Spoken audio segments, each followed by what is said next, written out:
સાહેબ એક જ ગોહિલવાડમાં નિયમ હતો, લખી લેજો મિત્રો, રાજાશાહીમાં, કે પ્રજાના ઘરમાં ચોરી થાય તો રાજ ચોર પકડી દે, અને રાજથી પકડાય નહીં તો રાજ તરફથી ભરપાઈ કરવામાં આવે. સાહેબ આ એક જ ભાવનગરમાં નિયમ હતો સાહેબ. અને જે આ દેશ આઝાદ થયો ને તેથી પહેલી સહી ભાવનગર મહારાજાએ કરી છે. મને બહુ ગમે છે આ પ્રસંગ. જયારે જયારે કહું ને ત્યારે મને શેર લોહી ચડે છે આ પ્રસંગ કહું ત્યારે. લોખંડી મહાપુરુષ વલ્લભભાઈ પટેલ આવીને ઉભાર્યા, 18 હે પાદરનો ધણી સાહેબ ગોહિલવાડ ધણી સહી કરતે પેલા એટલું પૂછ્યું હતું, વલ્લભભાઈ સહી તો કરી દઉં પણ થોડો સમય આપશો મને. શું વિવેક હશે સાહેબ ગોહિલવાડનો. અને વલ્લભભાઈ પટેલ ધ્રુજી ગયા હો એના વિવેક ઉપર. અરે બાપુ સમય માગવાનો હોય, આપ પહેલી સહી કરો છો, બહુ મોટી વાત છે. સમય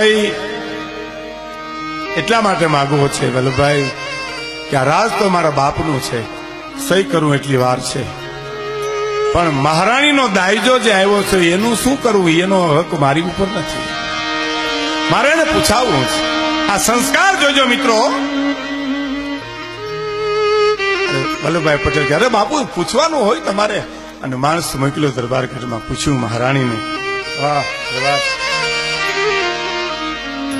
કે મહારાજ કહેવરાવે છે કે રાત જાય છે, દેશ આઝાદ થાય છે, અને તમારા દાયજાનું શું કરવું એ પૂછે છે.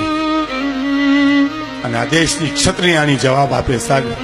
ગોહિલવાડનું અર્ધું અંગ બોલે છે કે મહારાજને કહી દો જો આખો હાથી જાતો હોય ને તો એનો શણગાર ઉતારવાનો ન હોય. એ તો હાથી તો એનો શણગાર હોતો દ્યો તો હાથી કહેવાય, તો જ રૂડો લાગે. આ વાત તો રાજાશાહીમાં બની.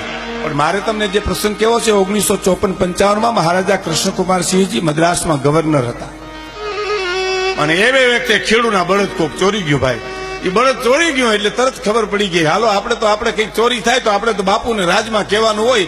એને ખબર નથી કે રજવાડા ખતમ થઈ ગયા છે, રાજાશાહી વહી ગઈ છે, દેશ આઝાદ થઈ ગયો છે. એને ખબર નથી તેથી. અટાણે ઘડાને ખબર નથી તો તેથી ક્યાંથી હોય સાહેબ?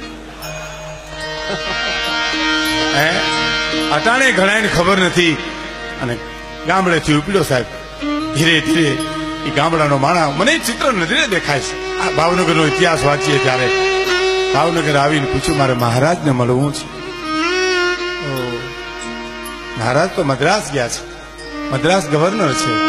એમ માણસ મદ્રાસ જોઈ ખેડૂત સાહેબ અને મુલાકાત માંગી. ભાવનગર મહારાજને મારે મળવું છે.